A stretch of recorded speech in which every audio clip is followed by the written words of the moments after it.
So Quinn Hughes, though, gets to set the bar early on here. I'm not sure if that's a good thing or a bad thing. May be a disadvantage. Yeah, I think so. William Nylander is going to be the last one to go, and so he'll know exactly what he has to do to try to win it.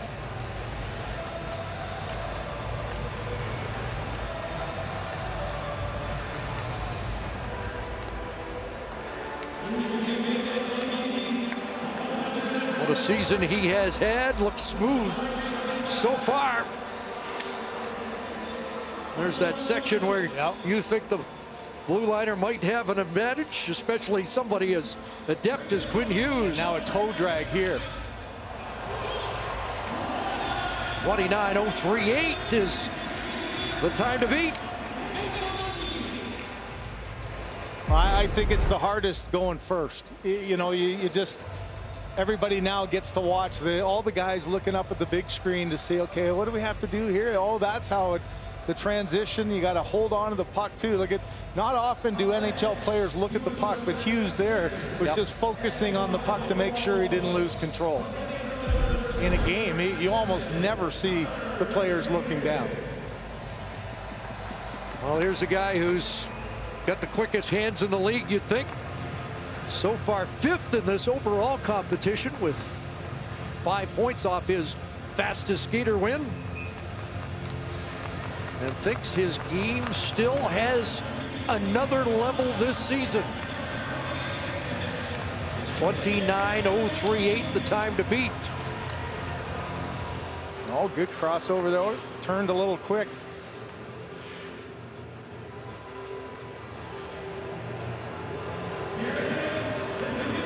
Maybe close. Maybe not that close. 25-7-5-5.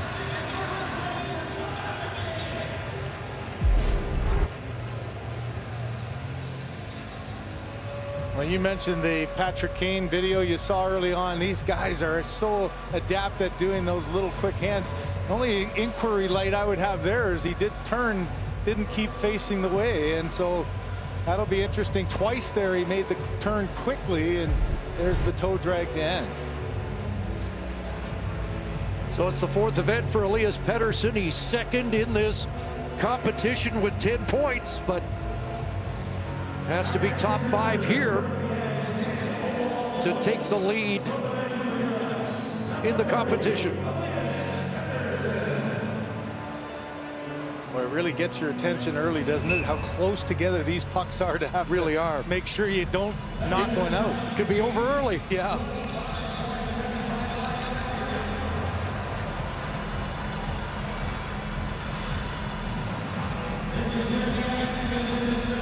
Whoa! Blows a tire, and that will cost him. Well, there's Kevin's discussion of the advantage for the defenseman. We saw McDavid with the quick little turn, and there just losing the edge, and that time 29-5-2-6. And we look at the problem there. And yet beats Quinn Hughes, despite the bobble. Well, this will be fun to watch Kucherov after the passing. You know, he said he's having a lot of fun. Let's see the speed that he can get up to in this one. Gonna correct myself, behind Quinn, both with just over 29 seconds, but Hughes is 2nd. And now Kucherov, who needs a result here, as he has struggled, and not his night. No, this is worst case scenario there. You know how just lonely it can feel there. It's nobody to help you.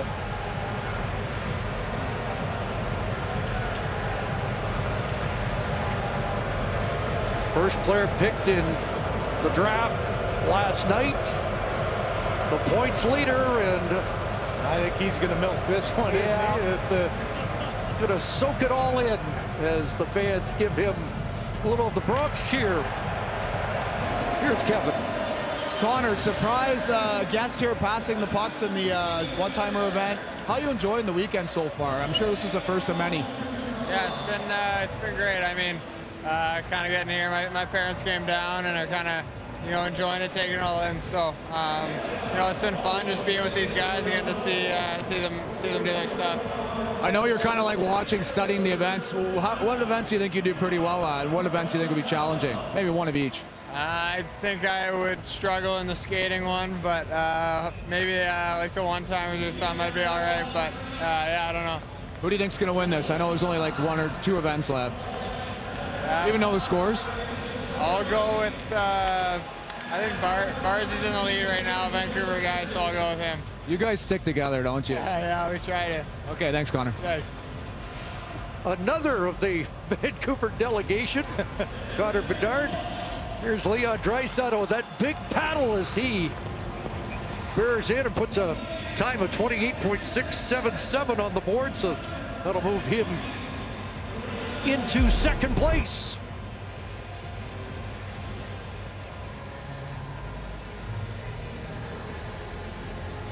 Again, for the forwards, this is the most challenging part there, to try to keep your speed and not turn too quickly, as Draisaitl was able to. This next participant is one I think I'm really interested to see. You think of how many bursts of speed come out of the game of Nathan MacKinnon and the quick hands in those tight areas. It'd be interesting to see how he can handle this. Wasn't in the fastest skater, and some say he's faster when he's got a puck on his stick.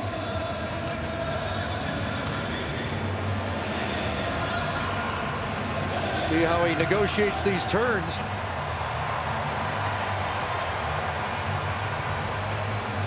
Time to beat 25.755 by McDavid. Not going to get there.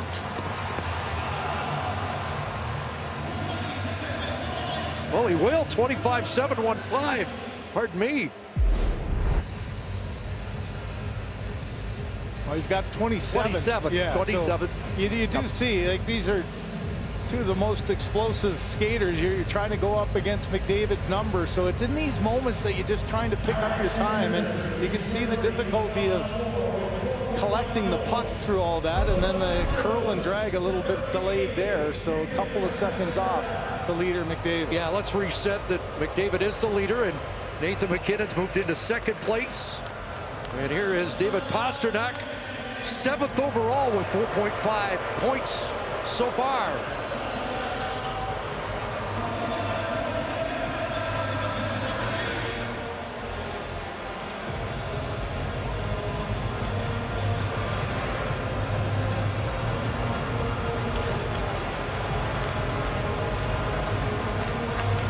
And he will not threaten McDavid as well. Oh, and this is now that's the part you would not have expected.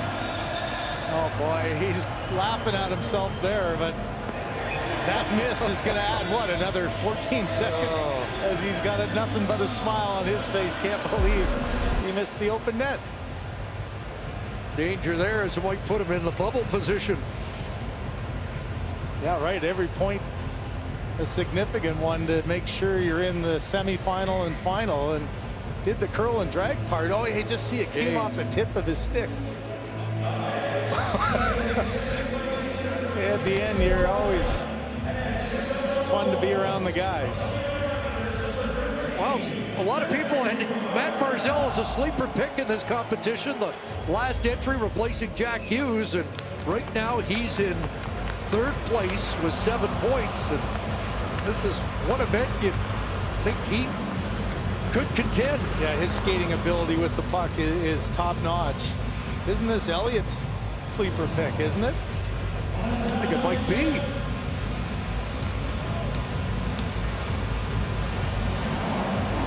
Well, let's see again.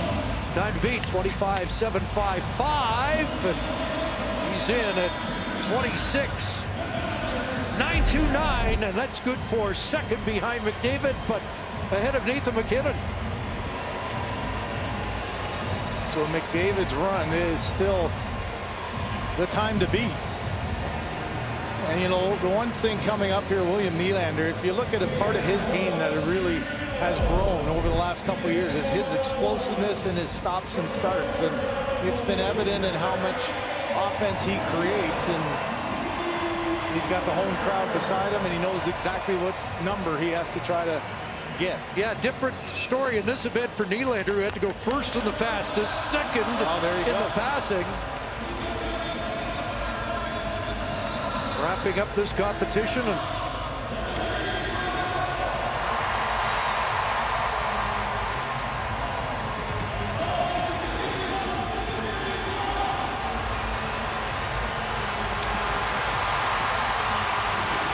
crowd behind him as he heads home, and a little bobble at the end. 27-272. That's the third best time in the stick handling competition. Now you said little bobble at the beginning as he hits one of the pucks here, and he has to retrieve, kick it up, and make sure he gets through them all. So that cost him maybe a second or so, and then did a nice job at the end with his footwork. And as he said, it's that little quick explosiveness. But watch at the end as does the curl and drag, just a little bit of a delay there. Didn't miss the net, but that cost him some time as well.